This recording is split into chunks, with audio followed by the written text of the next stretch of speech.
मैं मंजू शर्मा आज आपको पाठ 4 मनुष्यता के बारे में समझाऊंगी, जिसके कवि हैं मैथिली शरण गुप्त। मैथिली शरण गुप्त जी का जन्म जो हुआ था वो चिरगांव झांसी में सन 1886 में हुआ था। चिरगांव में हुआ था, झांसी में सन 1886 में हुआ था इनका जन्म। ठीक है, ये राष्ट्र कवि की उपाधि से भी सम्मानित किए गए और इन्होंने मनुष्यता यानी कि मनुष्य के जीवन के बारे में बताया है कि मनुष्य को कैसा जीवन जीना चाहिए और उसे कैसे कैसे कर्म करने चाहिए। अपने लिए ही नहीं जीना चाहिए, अपने स्वार्थ के लिए ही नहीं जीना चाहिए, परोपकार का कार्य भी उसे करना चाहिए। ठीक है, जो अपने स्वार्थ के लिए जीते हैं यानी कि अपने लिए कार्य करते हैं वो मनुष्य जो होते हैं मनुष्य नहीं होते हैं। ठीक है, वो पशु प्रवृत्ति के होते हैं। तो आइए अब हम पाठ को समझेंगे, कविता को समझेंगे और जानेंगे। मनुष्यता पाठ के बारे में समझेंगे यानी कि कविता के बारे में समझेंगे। देखिए, विचार लो कि मृत्यु हो न मृत्यु से डरो कभी, मरो परंतु यूं मरो कि याद करे जो करें सभी। हुई न यूं सु मृत्यु तो वृथा मरे वृथा जिए, मरा वही कि जो जिया न आपके लिए। ठीक है, तो इसमें बताया है, प्रस्तुत पंक्ति में कवि कह रहे हैं कि मनुष्य को ज्ञान होना चाहिए। मनुष्य को क्या होना चाहिए? ज्ञान होना चाहिए कि वह मरणशील है। मनुष्य विचार लो कि मृत्यु हो यानी कि मनुष्य को ज्ञान होना चाहिए कि वह मरणशील है और इसीलिए उसे मृत्यु से नहीं डरना चाहिए। इसलिए उसे मृत्यु से कभी नहीं डरना चाहिए। मरो परंतु यो मरो कि याद करे सभी यानी कि ऐसा मरना चाहिए, ऐसा होना चाहिए कि जो मृत्यु के बाद भी उसे सभी याद करें। कि जैसे कोई किसको करते हैं कि जो समाज सेवा करते हैं, लोगों के लिए कार्य करते हैं, परोपकार का कार्य करते हैं, तो उनको तो सभी याद करते हैं, है ना। तो कवि पंक्ति में कह रहे हैं कि ऐसा मरना चाहिए कि जो सभी लोग याद करें मरने के पश्चात भी। ठीक है, हुई न हो सु मृत्यु तो वृथा मरे वृथा जिए। तो इसमें बताया सुमृत्यु का मतलब होता है अच्छी मृत्यु प्राप्त करना। देखिए बच्चों, मृत्यु तो सभी की होती है, अच्छी भी होती है और बुरी भी होती है। तो सुमृत्यु होती है अच्छी मृत्यु। अच्छी मृत्यु कैसी होती है? जो समाज के लिए करते हैं, परोपकार के लिए करते हैं, देश के लिए करते हैं, तो वो होती है सुमृत्यु। सुमृत्यु तो वृथा यानी कि सुमृत्यु हो तो वृथा जिए यानी कि सुमृत्यु होनी चाहिए। अच्छी मृत्यु सभी को ही होनी चाहिए। वृथा जिए नहीं तो बेकार है उसका जीना, यानी कि उसका जीना वो अपने जीवन में बेकार जिए।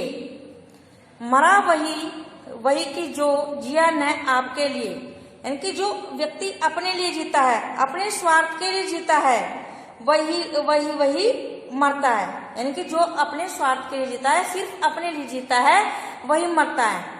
और आपके जो दूसरों के लिए नहीं जीता है, जो दूसरों के लिए नहीं जीता है। ठीक है, आगे देखिए बच्चों, यही पशु प्रवृत्ति है कि आप ही चरे। तो देखिए, आपने देखा होगा जो पशु होते हैं वो ना तो समाज से होता है ना किसी दूसरे से होता है, सिर्फ अपने आप से ही होता है। तो वो कैसी प्रवृत्ति होती है? पशु प्रवृत्ति होती है, जो अपने आप अपने स्वार्थ के लिए यानी अपने आप ही जीता है, अपने लिए ही जीता है। वो कैसी होती है? पशु प्रवृत्ति। वही मनुष्य है जो मनुष्य के लिए मरे, वही मनुष्य है जो मनुष्य के लिए कार्य करे, अर्थात मनुष्य के लिए काम आए, वही इस संसार में मनुष्य है। ठीक है, आगे देखिए, आगे देखे, रहूं न भूल के कभी मध्यांत तुच्छ चित में, सनात जान आपको करो न गर्व वित्त में, अनाथ कौन है यहाँ त्रिलोकनाथ साथ है, दयालु दीन बंधु के बड़े विशाल हाथ हैं। तो इन पंक्तियों में कवि कहना चाहते हैं कि व्यक्ति को मध्याह्न यानी कि घमंड नहीं करना चाहिए, चित यानी कि मन में, है ना, भूल कर भी कभी व्यक्ति को अपने मन में घमंड नहीं करना चाहिए। सनाथ ज्ञान, गर्व यानी कि जो अपने आप को यानी कि अपने ऊपर गर्व करके यानी कि धन दौलत का कभी भी घमंड नहीं करना चाहिए, यानी कि व्यक्ति को कभी भी धन दौलत का घमंड नहीं करना चाहिए। देखिए, धन दौलत का घमंड करके यानी कि अपने आप को जो है दूसरों की उपेक्षा नहीं करनी चाहिए, यानी कि दूसरों के ऊपर दूसरों की उपेक्षा नहीं करनी चाहिए। अनाथ कौन है यहाँ त्रिलोकनाथ साथ हैं। यहाँ अनाथ जो है कवि इन पंक्ति में कह रहे हैं कि यहाँ पर अनाथ कौन है ना, अनाथ यहाँ पर कोई भी नहीं है, यहाँ त्रिलोकनाथ साथ हैं, यानी कि ईश्वर जो है सबके साथ हैं। यहाँ पर जो है ईश्वर सबके साथ हैं, यहाँ अनाथ कोई भी नहीं है। दयालु दीन बंधु के बड़े विशाल हाथ हैं। उस दयालु दीन बंधु अर्थात ईश्वर के बहुत बड़े विशाल यानी कि विशाल बड़े बड़े हाथ हैं, वो सभी के सिर पर यानी कि रखे हुए हैं। अर्थात उनके सिर पर यानी कि सभी के ऊपर उनका हाथ है। अर्थात व्यक्ति को कभी अपने आप को अनाथ नहीं समझना चाहिए। आगे देखिए, अतीब भाग्यहीन है अधीर भाव जो भरे, वही मनुष्य है जो मनुष्य के लिए मरे।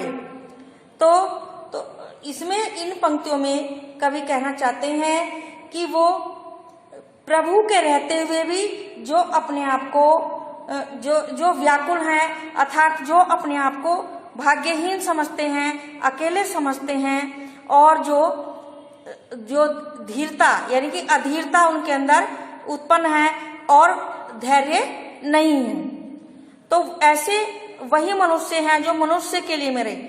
इसमें जो व्यक्ति अपने आप को प्रभु के रहते हुए भी भाग्यहीन समझता है, कहने का तात्पर्य ये है, और जो जिसके अंदर अधीर भाव जो है वो भरे हुए हैं, यानी कि धैर्य के भाव नहीं भरा हुआ है, वही मनुष्य है जो मनुष्य के लिए मरे। कवि कह रहा है कि वही मनुष्य है इस संसार में जो मनुष्य के काम आए, अर्थात मनुष्य के लिए कार्य करे, अर्थात मनुष्य के लिए परोपकार का कार्य करे।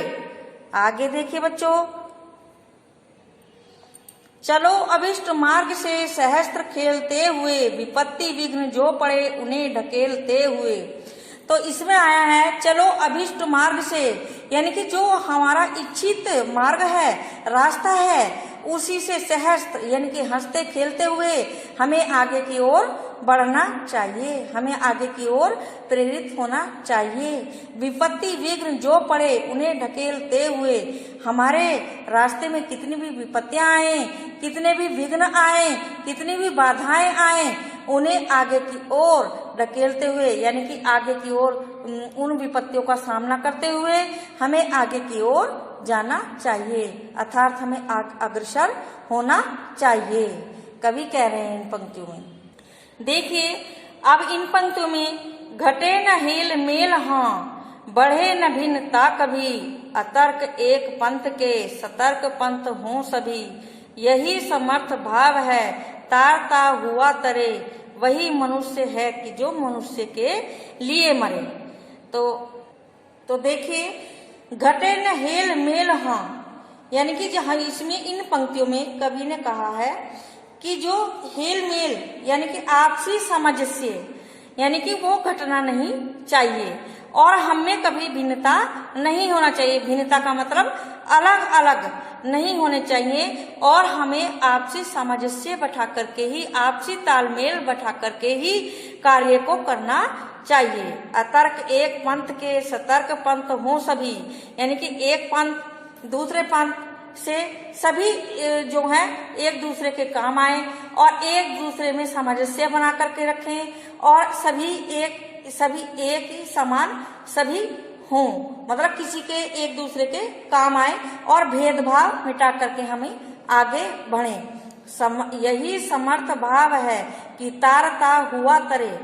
तो इन पंक्तियों में कवि कहना चाह रहे हैं कि सभी की समान भावना से, सभी की समान भावना को देखते हुए मनुष्य को एक समान जो है तारते हुए, यानी कि सभी के साथ सभी की ओर बढ़ना चाहिए। अर्थात हमें एक दूसरे के समर्थ भाव को रखते हुए, यानी कि दूसरे के दुखों को समझना चाहिए और उन्हें तारना चाहिए, उन दुखों से उसे कष्ट का निवारण देना चाहिए। आगे कवि कह रहे हैं, वही मनुष्य है जो मनुष्य के लिए मरे। यहाँ कवि मैथिली शरण गुप्त जी ने कहा है कि जो वही मनुष्य है जो व्यक्ति मनुष्य के काम आता है, अर्थात मनुष्य के लिए कार्य करे, मनुष्य के लिए परोपकार का कार्य करे, समाज के लिए कार्य करे, देश के लिए कार्य करे, वही मनुष्य है। और हमारी समर्थता तभी सिद्ध होगी जब समाज की उन्नति होगी, अर्थात हम जो है तभी अच्छे कार्य यानी कि हो सकते हैं जब हम समाज के लिए कार्य करें, यानी कि हम समाज के लिए समर्थ रहें। ठीक है, इसमें कवि से सभी बच्चों को प्रेरणा लेनी चाहिए कि वे अपने देश के लिए और अपने समाज के लिए और सभी के लिए जो है अच्छे कार्य करते हुए आगे की ओर सभी को बढ़ना चाहिए। बच्चों, आज के लिए इतना ही। धन्यवाद।